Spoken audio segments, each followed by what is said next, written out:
The Forecast tab shows you analyst consensus data, price targets, revenue estimates, and EPS forecasts all in one panel, and here's how to use it. First, open up any stock chart. We're using Apple for example.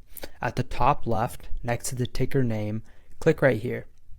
Head over down to Forecast. Then our screens will look the same. Now, on the left-hand side, it'll show you the price targets set by analysts on a chart. It'll show you the max and the minimum and the average. On the right-hand side, it'll give you a gauge of what analysts consider Apple to be, or the stock you're looking at to be, on a scale of a strong sell, hold, buy, or a strong buy. It'll even give you the exact number of analysts and in the past 3 months, which is the time frame.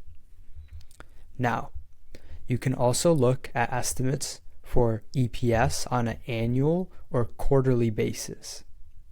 You can also do the same for revenue.